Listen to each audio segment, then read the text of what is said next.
Hi, I'm David Utter, dog trainer, and I'm going to talk about how we work with animals, how they relate to nature, and how humans have imposed dog training techniques that are really a human's interpretation of how a dog should communicate.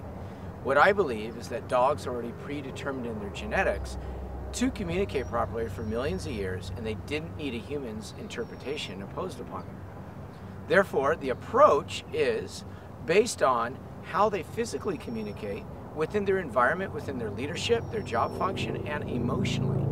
And when we think about how they communicate in these areas, we ask ourselves, how did commercialized dog training ever get to where it is today? And the problems that we have in commercialized dog training, and why so many people repeatedly go to different dog trainers, read a lot of information on the internet, and get more confused. So I'm here to clarify and make sense of the logics that Mother Nature did not become outdated. So as the pack continues to grow, its sociology, its psychology, we have to look at how they think and process those thoughts. So emotionally, there's a lot that we have to understand about the dog. Dogs, when they're first born, after about 5 weeks old, their eyes open and now they're looking at where their environment is. And in that environment, a wolf pack, a mother and father, has to think about no fencing and how they're going to protect that dog from getting in trouble towards a mountain lion, a rattlesnake, or a bear, etc. Where those dogs go can depend on if they're going to survive or not. So the set of their mind is, I can love this wolf puppy alive or dead. The learning curve has to be short in nature. The animals that aren't so smart wind up in the bellies of the animals that are smart.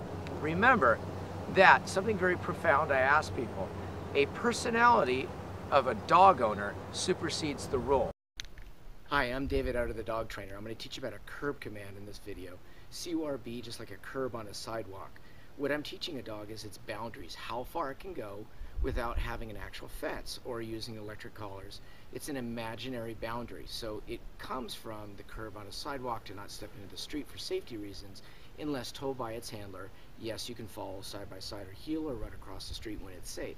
But it winds up being applicable in so many areas. You could be camping and teach a dog to move just around the campground within 50 yards. You could teach a dog to be at the dog beach. You can teach a dog to go only to a certain boundary at a dog park and make a U-turn and come back. Now don't confuse it with a stay command or a wait command, because that's not what it is. The curb command is teaching a dog strictly, don't go past that like it's a checkpoint. You can go anywhere you want behind the checkpoint. So if I tell a dog to curb coming into a house, that means they can stay outside, they just can't come into the house, or vice versa. Dog parks, etc. do the same thing. A dog could be running down to the end of the dog park, you see an aggressive dog, you can yell curb, and the dog will do a U-turn. It doesn't mean the dog has to come back to you, it just means that's the imaginary line, don't go past it. So watch the video, it's interesting, it's a little more than just basic obedience training. I think you'll find it interesting. Thank you. So practice them when they get out, practice the curb. Rock the curb! Heel. Good heel, Kaylee. Good heel, Kaylee. Curb.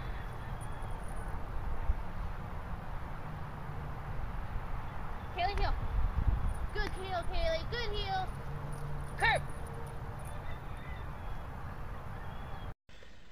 Dog aggression, as you noticed when we watch these dogs as they show aggression towards their owners, is not understood by many people.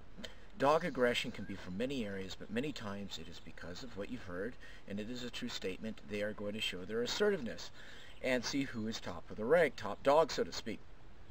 However, a fatal error I see in most dog handlers and dog owners is that they baby a dog to the point where the dog is emotionally a child throwing a tantrum. And there's a very dangerous point that we have to point out. They have teeth.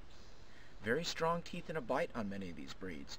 And you don't want a baby, because a baby dog will throw tantrums as a baby does. They'll go to the bathroom where they wish to go, and they will bite when they want to bite, and they're not aware of the controlled bite. They weren't raised within a pack like they are in the wild, where they've learned from trial and error and mistakes what is considered a severe bite, what is considered a warning bite.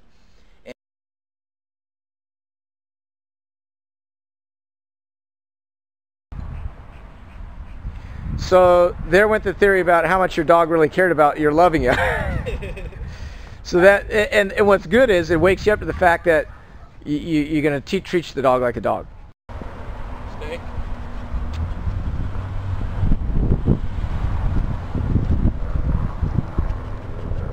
Good stay, man. Good stay.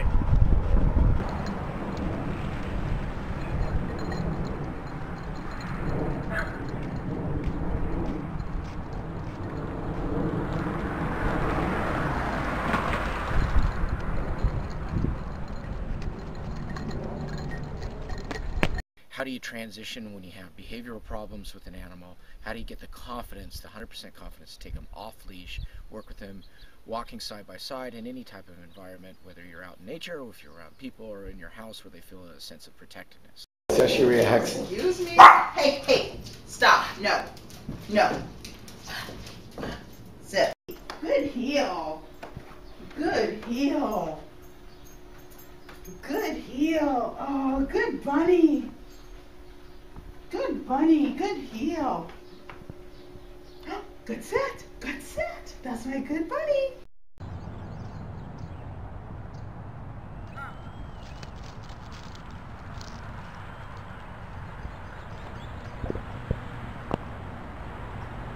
How do we get an animal to understand a command at a distance?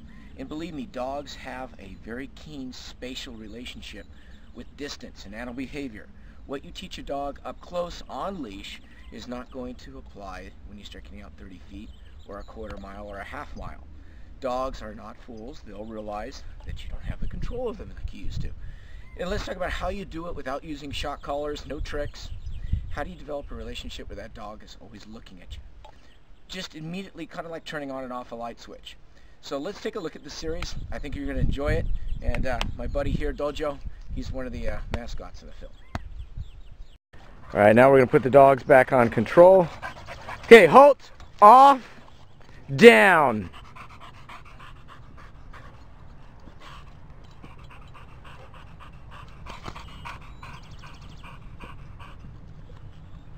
Dog stays focused. Okay, go play. Off, check, good check.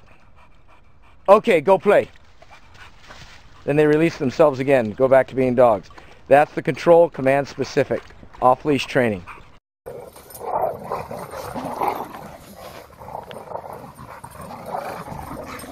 Okay, off, down. Good off, good down, good timing. Okay, go play. Yeah. Off, hey, off, down.